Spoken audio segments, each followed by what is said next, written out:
Governor కోట ఎమ్మెల్సీలుగా కోదండరాం, ఆమెర్ అలీ ఖాన్ వీరి ప్రమాణ స్వీకారానికి మరొకసారి ఆటంకం కలిగింది సార్. సో స్టేటస్ కో విధించింది హైకోర్టు. ఈ పరిణామాన్ని మీరు ఎలా విశ్లేషిస్తారు? ఏమంటే అది లీగల్ ప్రాసెస్ అండి. అంటే మీరు లాస్ట్ టైము కేసీఆర్ ప్రభుత్వం దాసోజు శ్రవణ్ సత్యనారాయణను ప్రతిపాదించింది. గవర్నర్ కొన్ని అబ్జెక్షన్స్ రైజ్ చేస్తూ దాన్ని రిజెక్ట్ చేశారు. ఆ అబ్జెక్షన్స్లో అనేక అంశాలు అంటే రాజ్యాంగములో చెప్పిన literature, arts, science and technology, public services ఇలాంటి వాట్లలో వీరికి ఆ శ్రవణ్ సత్యనారాయణలకున్న నేపథ్యాన్ని ఆమె సంతృప్తి చెందలేదు. అన్నిటికీ మించి రాజకీయ నేపథ్యం ఉన్న వారిని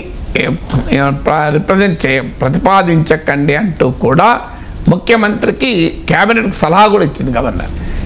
అలా రాజకీయ నేపథ్యం ఉన్న వారిని మీరు ప్రతిపాదించడం ద్వారా రాజకీయ నేపథ్యం లేని సాహిత్యము, కళలు, శాస్త్ర సాంకేతిక రంగాలు, ప్రజాసేవా రంగాలలో విశేషమైన సేవ చేసిన నిష్ణాతులు తెలంగాణలో అనేక మంది ఉన్నారు, వాళ్లకు కూడా అన్యాయం చేసినట్టు అవుతుంది అని కూడా చెప్పారు.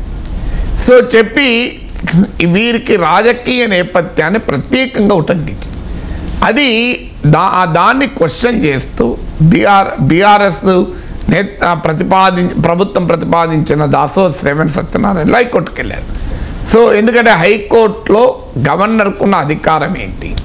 మరి గవర్నర్ అంతకుముందు రాజకీయ నేపథ్యం ఉన్న మధుసూదనాచార్యని నియమించింది. రాజకీయ నేపథ్యం ఉన్న తమిళసాయి గవర్నర్ అయ్యారు.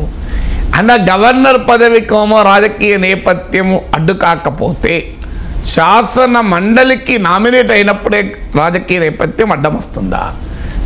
పార్లమెంటుకు కూడా రాష్ట్రపతి రాజకీయ నేపథ్యం ఉన్న వాళ్ళు నియమించిన సందర్భాలు చాలా ఉన్నాయి. మీకు క్లాసిక్ ఎగ్జాంపుల్ స్వపన్ దాస్ గుప్తా అనే ప్రముఖ జర్నలిస్ట్. ఆయన రాష్ట్రపతి నామినేట్ చేసిన ఎంపీ. ఆయన ఇటీవల లాస్ట్ బెంగాల్ అసెంబ్లీ ఎలక్షన్లో ఆయన ఎమ్మెల్యే కూడా పోటీ చేశాడు. పోటీ చేసి మళ్ళీ ఆయన ఎంపీగా వచ్చేసాడు.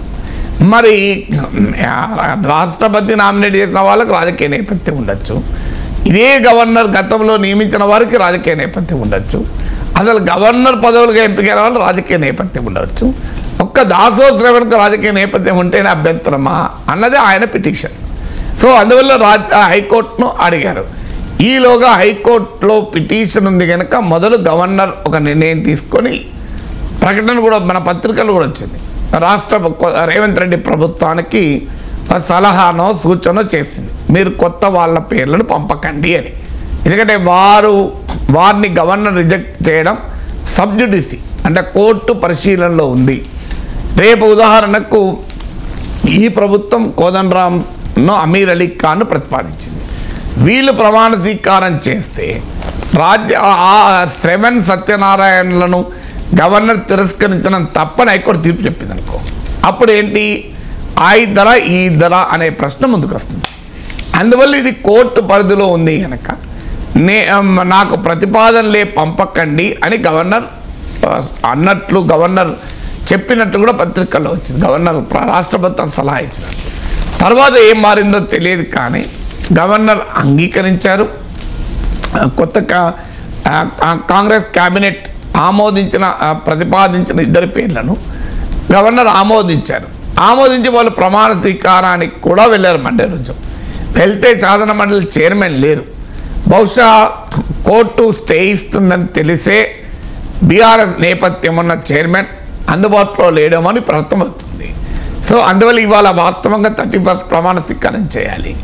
కోర్టు నిన్న స్టే ఇచ్చింది. ఈ స్టే ఎప్పటి వరకు? ఇంకో 10 రోజులు, 8 days.